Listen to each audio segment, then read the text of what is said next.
Aujourd'hui, je vais partager avec vous quelque chose qui va complètement transformer votre vision de la richesse et du succès. Si vous êtes fatigué de voir les autres réussir pendant que vous stagnez, cette vidéo est faite pour vous. J'ai passé 40 ans à apprendre ces leçons à la dure, des leçons que personne ne m'a jamais enseignées et que j'aurais aimé connaître bien plus tôt. Ce que je vais vous révéler aujourd'hui n'est pas enseigné à l'école, et la plupart des gens riches gardent ces secrets pour eux. Imaginez-vous dans un an, en 2025, regardant en arrière et réalisant que cette vidéo a été le point de bascule dans votre vie. Le moment où tout a changé. Je ne suis pas là pour vous vendre du rêve, je suis là pour vous donner les clés que j'aurais aimé avoir à 20 ans. Ces 6 leçons ont transformé ma vie financière et continuent de le faire chaque jour. L'une d'entre elles m'a permis de multiplier mes revenus par 4 en seulement 18 mois. Une autre m'a fait économiser plus d'argent en un an que pendant toute ma vie d'adulte. Je vais être direct avec vous.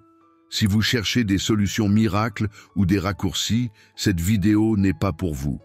Mais si vous êtes prêt à remettre en question tout ce que vous pensez savoir sur la richesse, restez jusqu'à la fin. La dernière leçon, particulièrement, est probablement la plus cruciale. C'est celle qui fait la différence entre ceux qui réussissent vraiment et ceux qui restent bloqués dans la médiocrité financière. Je vous promets que ces 15 prochaines minutes vont valoir des années d'essais et d'erreurs. Je respecte votre temps, donc je vais droit au but. Pas de blabla inutile, que du concret. Si vous êtes vraiment prêt à changer votre vie, écrivez dans les commentaires « Je suis prêt pour changer ma vie ». Ce message est pour ceux qui en ont assez des promesses vides et qui veulent des résultats réels. Pour ceux qui sont prêts à passer à l'action. Si c'est votre cas, accrochez-vous, car ce qui suit pourrait bien être l'information la plus précieuse que vous entendrez cette année. Commençons sans plus attendre avec la première leçon, celle qui a tout déclenché pour moi. Leçon numéro 1. TikTok, Instagram, YouTube ont plus d'impact sur toi que l'éducation de tes parents. Donc soit c'est toi qui éduques ces algorithmes, ou soit c'est les algorithmes qui t'éduquent. Tu passes combien de temps sur ton téléphone chaque jour? 2 heures, 4 heures ou plus. Laisse-moi te dire une chose. Pendant que tu scrolles machinalement sur TikTok, Instagram ou YouTube, quelque chose de fascinant se produit dans ton cerveau. Ces applications ne sont pas juste des applis de divertissement. Ce sont des professeurs silencieux, des mentors invisibles. Et crois-moi, ils sont bien plus influents que les conseils de tes parents. C'est fou, non? Nos parents nous ont élevés pendant des années, nous ont appris à tenir une fourchette, à faire nos lacets, à dire merci. Et pourtant, aujourd'hui, ce petit appareil dans ta poche a plus d'impact sur tes décisions quotidiennes que 20 ans d'éducation parentale. Je vois déjà certains d'entre vous secouer la tête en disant « Non, pas moi, je suis plus fort que ça ». Vraiment?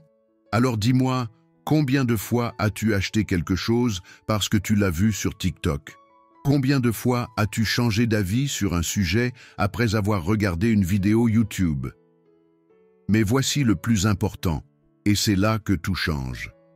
Ces algorithmes, ce ne sont pas des monstres incontrôlables. C'est comme un chien, soit tu le dresses, soit il te mène par le bout du nez. Tu as 2 options devant toi. La première, tu continues à consommer passivement ce que ces plateformes te servent. Tu deviens alors le produit, manipulé par des algorithmes qui décident ce que tu dois penser, acheter, aimer. La deuxième option, tu prends le contrôle. Tu deviens le maître du jeu. Je vais te donner un exemple concret. Pendant 1 mois, j'ai fait une expérience. J'ai systématiquement liké et suivi uniquement du contenu sur l'investissement, l'entrepreneuriat et le développement personnel. Tu sais ce qui s'est passé? Mon feed est devenu une université gratuite personnalisée. Plus de danse TikTok sans intérêt, plus de drama Instagram inutile. À la place, des conseils d'entrepreneurs millionnaires, des stratégies d'investissement, des astuces de productivité.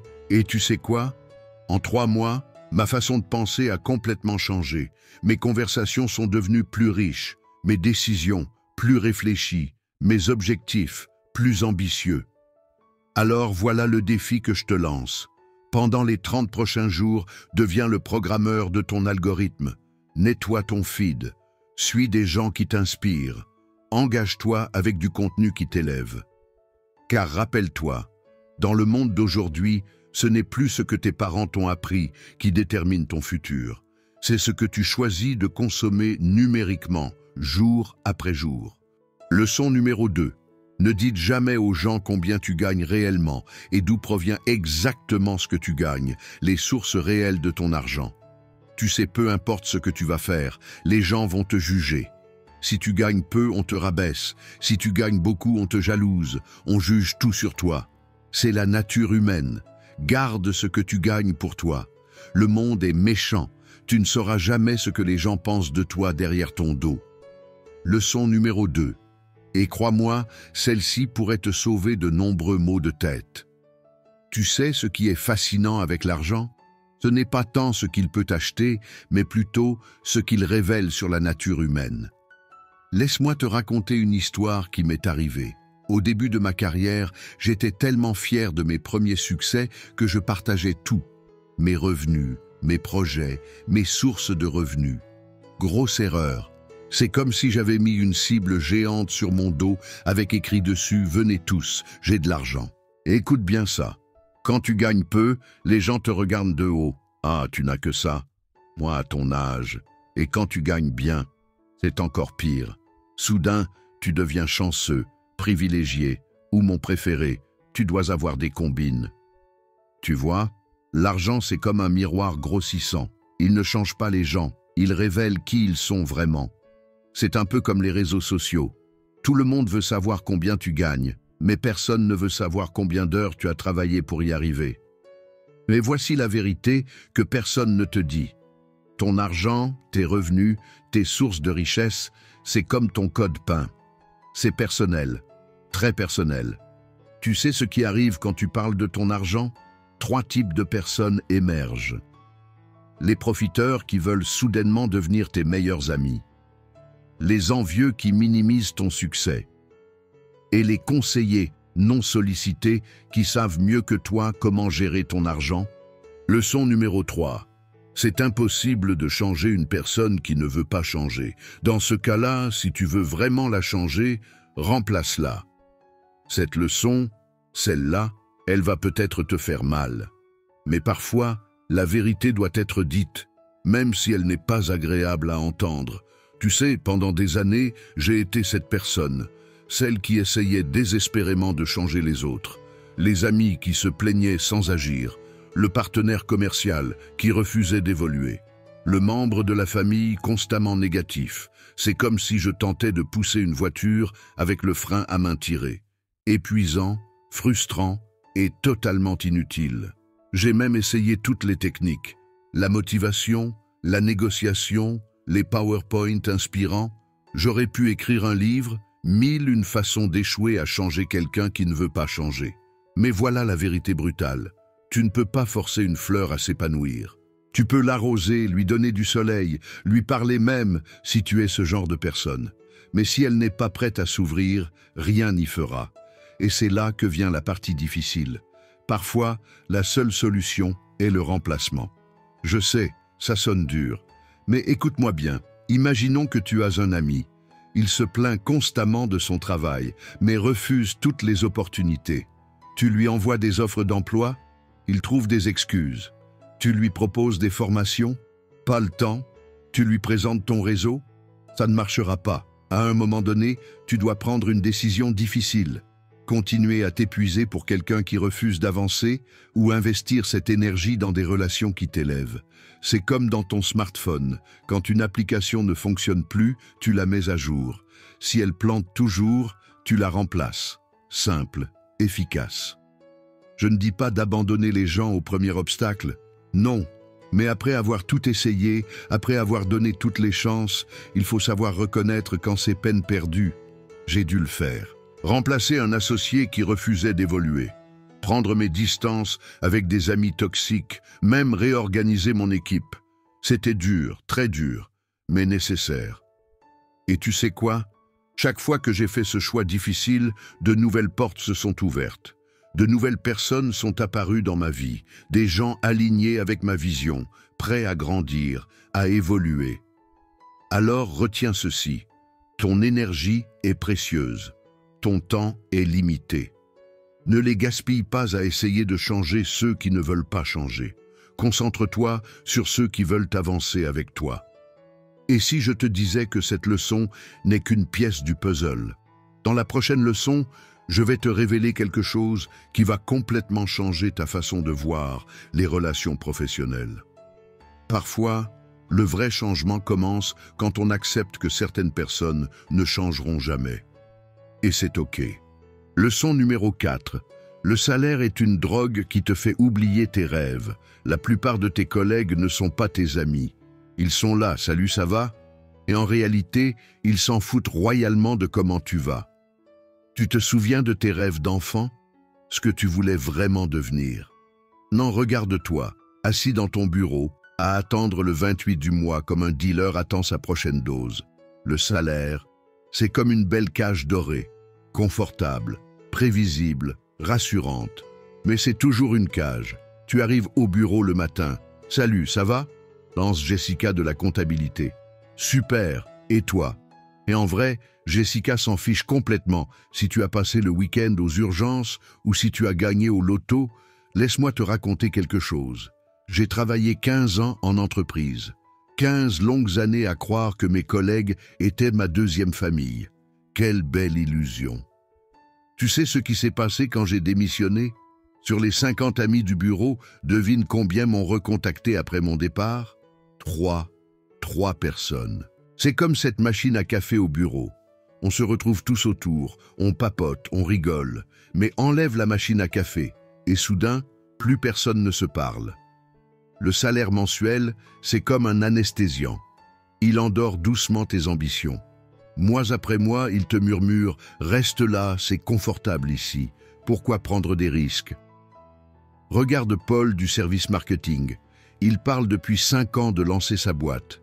Mais chaque mois, le salaire tombe et son rêve est repoussé à plus tard. Plus tard devient jamais. Mais j'ai des factures à payer. Je t'entends déjà. Bien sûr que tu en as. Nous en avons tous. Mais est-ce une raison pour enterrer tes rêves sous une pile de bulletins de paie? Je vais te dire un secret. Ces collègues qui te disent « T'es fou de partir quand tu parles de tes projets », ce n'est pas de la bienveillance, c'est de la peur. Leur propre peur reflétée dans tes ambitions. C'est comme ce jeu de chaises musicales au bureau. Tout le monde sourit, fait semblant d'être amis, mais dès qu'une promotion se profile, les masques tombent. Je ne te dis pas de démissionner demain. Non, mais utilise ce salaire intelligemment. Fais-en un tremplin, pas des menottes. Construis ton plan B pendant que le plan A paie les factures. Et ces fameux pots de départ. Tu sais, ceux où tout le monde fait semblant d'être triste de ton départ, alors qu'ils pensent déjà à qui va récupérer ton bureau avec la vue sur le parc. Ton salaire n'est pas ton identité. Tes collègues ne sont pas ta famille. Le bureau n'est pas ta vie. C'est dur à entendre, mais c'est la vérité. Et tu sais quoi? Dans la prochaine leçon, je vais te montrer exactement comment transformer ce salaire prison en salaire tremplin. Parce que la vraie richesse commence quand tu arrêtes de confondre sécurité et liberté. Leçon numéro 5. L'école ne teste pas ton intelligence, l'école teste ton obéissance. La vraie intelligence, c'est de trouver le moyen de gagner de l'argent en dormant. Leçon numéro 5. Et celle-là, elle risque de ne pas plaire à tout le monde. Tu sais quoi? L'école ne teste pas ton intelligence. Non, l'école teste ton obéissance. Laisse-moi te raconter quelque chose. Tu te souviens de ce premier de la classe? Celui qui avait toujours 20 sur 20, qui levait la main pour chaque question? Eh bien, aujourd'hui, il travaille peut-être pour quelqu'un qui séchait les cours. Ironique, non? Ne te méprends pas. Je ne dis pas que l'éducation n'est pas importante. Mais il y a une différence entre éducation et scolarité. L'école t'apprend à suivre des règles, à mémoriser des informations, à respecter des délais. C'est comme si on formait tous les oiseaux à marcher en ligne droite, alors que certains sont faits pour voler. Tu sais ce qui est drôle? Jeff Bezos n'a pas eu 20 sur 20 en comment créer Amazon. Mark Zuckerberg n'a pas passé d'examen sur les bases de Facebook. Et pourtant, la vraie intelligence, c'est de comprendre le système et de l'utiliser à ton avantage. C'est de créer des revenus passifs, de faire travailler l'argent pendant que tu dors. C'est ça, la vraie révolution. Imagine que tu as deux choix. Premier, travailler 40 ans pour gagner 3 000 € par mois. 2. Créer un système qui te rapporte 3 000 € pendant que tu dors. Choix évident, non? Pourtant, l'école ne t'apprendra jamais ça. Je vais te dire un secret que personne ne t'a appris à l'école. Pendant que tu mémorises les dates de l'histoire, d'autres apprennent à créer de l'histoire. Pendant que tu résous des équations, d'autres créent des solutions qui changent des vies. L'intelligence véritable, c'est de comprendre que ton temps est précieux. C'est de créer des systèmes qui travaillent pour toi. Investissement, business en ligne, propriété locative, création de contenu. Tu sais ce qui est fou? À l'école, on te punit si tu copies sur ton voisin. Dans la vraie vie, on appelle ça du benchmarking et on te paie pour le faire. Mais attention, je ne dis pas d'abandonner l'école. Je dis de comprendre ses limites. Utilise-la comme un outil, pas comme une finalité. Prends ce qui est utile, laisse le reste. En 2025, la vraie richesse ne viendra pas de ton bulletin scolaire. Elle viendra de ta capacité à penser différemment, à voir des opportunités là où les autres voient des obstacles. Souviens-toi, Einstein a dit « Tout le monde est un génie ». Mais si tu juges un poisson sur sa capacité à grimper aux arbres, il passera sa vie à croire qu'il est stupide. Alors oui, sois un bon élève, mais sois surtout un bon observateur. Apprends à créer des systèmes. Apprends à faire travailler l'argent pendant que tu dors. C'est ça, la vraie intelligence. Et tu sais quoi? Cette leçon-là ne figure dans aucun manuel scolaire, mais c'est peut-être la plus importante que tu apprendras aujourd'hui. Leçon numéro 6. Les médias ne cherchent pas à t'informer. Les médias cherchent à te convaincre. C'est pourquoi on vit dans une génération où tout le monde pense pareil. Fais attention à ce que tu regardes à la télé. Et voici la dernière leçon, la numéro 6. Tu es prêt? Celle-ci va peut-être te secouer un peu. As-tu déjà remarqué que quand tu allumes ta télé, peu importe la chaîne, tout le monde dit à peu près la même chose? Ce n'est pas un hasard. Laisse-moi te raconter une petite histoire. Imagine que tu as deux restaurants côte à côte. Le premier te dit « Mangez ici, c'est délicieux ». Le deuxième te dit « Mangez ici, sinon vous risquez de rater le meilleur repas de votre vie ». Lequel attire le plus ton attention? C'est exactement comme ça que fonctionnent les médias. Ils ne cherchent pas à t'informer. Ils cherchent à te convaincre, à te faire peur, à te faire réagir. Tu sais ce qui est drôle? On dit qu'on vit à l'ère de l'information, mais en réalité, on vit à l'ère de la persuasion. C'est comme si on nous servait tous les jours le même plat, mais dans des assiettes différentes.